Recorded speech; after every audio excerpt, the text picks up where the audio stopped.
ก่อนมีสุขเดียวนี้ให้ทุกแทบล้มทั้งยืนเจ็บปวดห่วงใจสุดเยืนก่อนยืนน้องเย็นแบงไปขอฝากเสียงเพลงกล่อมบรรเลงไปหาจันแหลมว่าคนที่เคยหอมแก้มยังรักจันแหลมไม่เคยเปลี่ยนใจพอ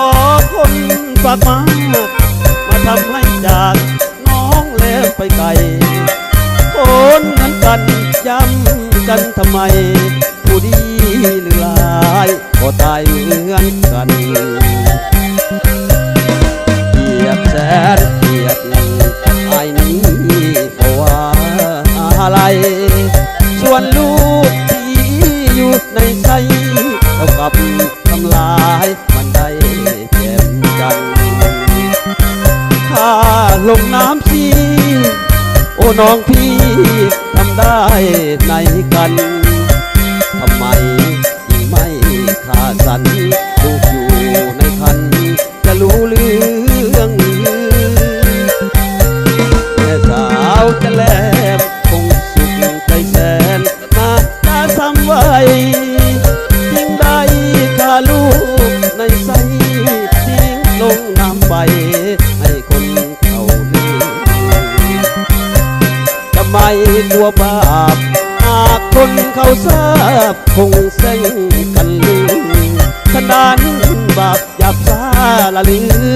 ถ้าลูกด้วยมือไม่กลัวบาปตา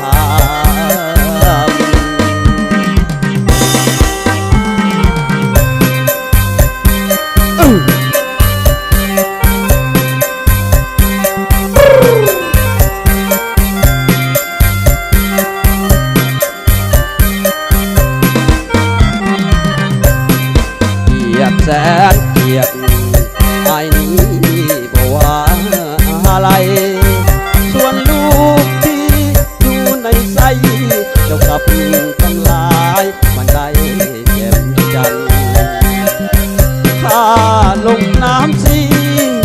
ผู้น้องพี่ทำได้ในกันทำไมยิ่งไม่ขาดสันลูกอยู่ในคันจะรู้เรื่อง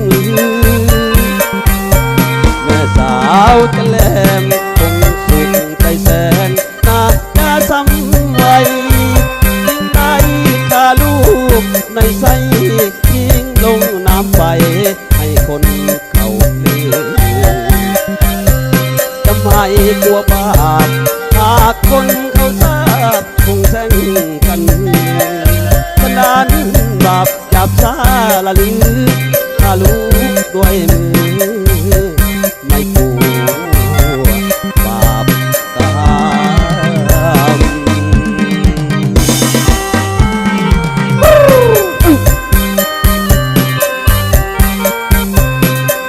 น้ำซีแห่งความหลังพี่น้องย้อนยุคเอามาลองเป็นจังหวะไวๆเบอ